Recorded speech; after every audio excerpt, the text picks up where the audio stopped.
Guys, welcome to my channel. तो आज हम बात करेंगे कि मतलब क्या क्या कट ऑफ थे लास्ट ईयर एंड क्या क्या कट ऑफ इस साल हो सकते हैं। ठीक है, अब जैसे ही नीट का रिजल्ट आएगा 14 जून को, मैंने सुना है कि नीट का रिजल्ट आएगा। तो जैसे रिजल्ट आएगा आपको मार्क्स नहीं देखना है। मार्क्स तो देखो, अभी पेपर हार्ड था तो ऑफकोर्स मार्क्स कम होगा पिछले बार से, तो कट ऑफ कम जाएगा। बट हम रैंक देखेंगे, हम मार्क्स देख के घबरा नहीं जाना है। रैंक पे ही एडमिशन होता है, ये आप अपने ध्यान में रखिए। आपका रैंक डिसाइड करता है कि आपका एडमिशन कहाँ होगा। आपका रैंक ही सब कुछ डिसाइड करता है, मार्क्स का कोई लेना देना नहीं है। ठीक है, तो लास्ट ईयर जैसे कि मतलब महाराष्ट्र में जो कट ऑफ गया था ना लास्ट ईयर, 2 सेकेंड, ओके, मतलब सारे जितने भी कोर्सेज होते हैं, मतलब फर्स्ट देखो एमबीबीएस राउंड ही होता है। एमबीबीएस और बीडीएस का राउंड साथ में होता है। ऑल इंडिया कोटा या फिर स्टेट कोटा ले लो, कोई भी स्टेट जहाँ आप कोई भी स्टेट के जहाँ से हो। ठीक है, तो ओके, लास्ट ईयर जो जीएमसी मुंबई जो कॉलेज है मतलब महाराष्ट्र में, उसका जो कट ऑफ गया था ओपन कैटेगरी जनरल कैटेगरी में, वो था, रैंक से बता रही हूँ मैं, रैंक से था 2500 और लास्ट राउंड था इसका 9264। ठीक है, तो फर्स्ट राउंड में जो इसके मार्क्स थे, अगर मार्क्स के हिसाब से देखा जाए 695, क्लोज हुआ था 675। ये था हमारा ओपन कैटेगरी। ठीक है, ओबीसी में ज्यादा फर्क नहीं है। एससी कैटेगरी में 22,000 के आसपास रैंक मतलब फर्स्ट राउंड में स्टार्ट हुआ था एंड लास्ट राउंड में 66,000 समथिंग गया। तो लास्ट जो रैंक था ना, रैंक के साथ मतलब बहुत ज्यादा ये मार्क्स बहुत वो हो रहा था कि मतलब ज्यादा मार्क्स लाके भी हमारे रैंक कम थे। लास्ट ईयर बहुत ज्यादा ऐसा हुआ था, बट ये साल कम है ऐसा होने के चांसेस। तो मतलब इसमें जितने भी कॉलेजेस हैं अभी, चाहे प्राइवेट कॉलेजेस ले लो, उसमें थोड़ा कट ऑफ कम जा सकता है। ये थे हमारे सब कट ऑफ जो लास्ट ही मैंने एमबीबीएस का कट ऑफ बताया, और बीएमएस और बीएचएमएस के कट ऑफ जो है वो अलग है। फिजियोथेरेपिस्ट जो कॉलेज है उसके कट ऑफ अलग है। जैसे कि एक प्राइवेट कॉलेज का ले लेते हैं जो केजी सोमिया मुंबई है, उसका जो जनरल कैटेगरी है लास्ट ईयर जो था वो ओपन हुआ था फर्स्ट राउंड में, जो रैंक है 10,671 और क्लोज हुआ था 32,243। ये है ओपन कैटेगरी के लिए। और एससी कैटेगरी के लिए है जो फर्स्ट राउंड में था 89,000 समथिंग एंड क्लोज हुआ था 1,35,000 में। ठीक है, तो प्राइवेट कॉलेजेस में मिल जाता है। लास्ट ईयर जो है ना रैंक मतलब जो रैंक है ना उसके साथ मार्क्स ज्यादा थे, तो इस साल तो ऐसा नहीं होना चाहिए।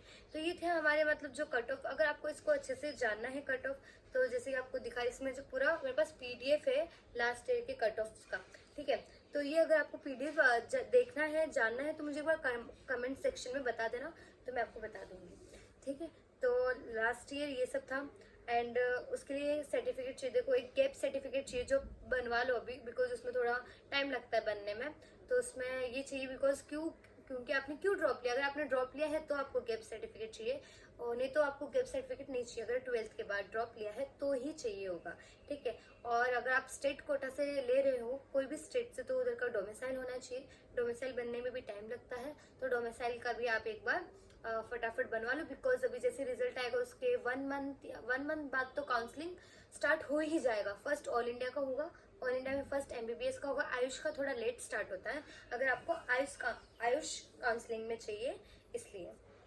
ठीक है, एंड और क्या डॉक्यूमेंट्स, और ये 10th का सर्टिफिकेट, 12th का।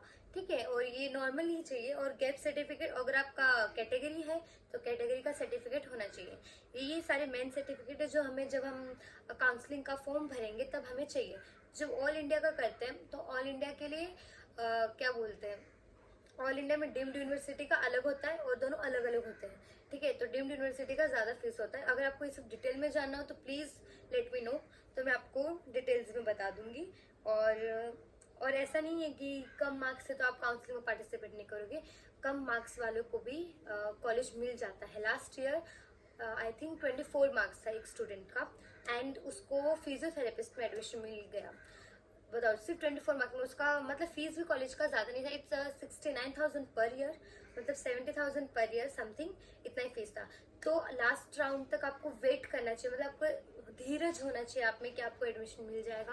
बिकॉज ज्यादा मार्क्स वालों को भी कभी कभी एडमिशन नहीं मिलता है, बिकॉज वो लोग अच्छे से काउंसलिंग नहीं कर पाते हैं। तो काउंसलिंग अच्छे से करना बहुत important. I am really sorry, बीच में वीडियो बंद हो गया था। तो मैं क्या बोल रही थी, मैं बोल रही थी कि ऐसा नहीं है कि मतलब काउंसलिंग आप अच्छे से करोगे ना तो आपको कम मार्क्स में भी एडमिशन मिलने के बहुत चांसेस होते हैं। बिकॉज जिनको ज़्यादा मार्क्स आते हैं ना वो लोग भी इतनी सारी गलतियाँ कर देते हैं कि उनको वो कॉलेज नहीं मिल पाता है। तो प्लीज़ बी केयरफुल जब आप काउंसलिंग में पार्टिसिपेट करो। और आपको कुछ भी काउंसलिंग के बारे में जानना हो तो प्लीज़ मुझसे पूछ लीजिए। मैंने 2-3 बार काउंसलिंग में पार्टिसिपेट किया है, तो मैं चाहती हूँ कि आप वो गलतियाँ ना करें जो मैंने गलतियाँ की थी मेरे काउंसलिंग के टाइम पे। तो जब आप एडमिशन ले रहे हो मतलब फर्स्ट राउंड में कुछ नहीं होता है, बट सेकंड राउंड में कैसा होता है ना, सेकंड राउंड में भी आप कॉलेज को लिए मतलब एग्जिट कर सकते हो विदाउट मतलब फी कुछ पे किए हुए। बट थर्ड राउंड में क्या होता है ना, आपको जो कॉलेज लगा है ना वो आपको लेना ही पड़ेगा। अगर आप वो थर्ड राउंड में जो कॉलेज लगा है वो आपने इफ़ नहीं लिया, देन आप जो काउंसलिंग जो प्रोसेस है ना उससे बाहर हो जाओगे और अगले साल आपको वापस लिख देना पड़ेगा।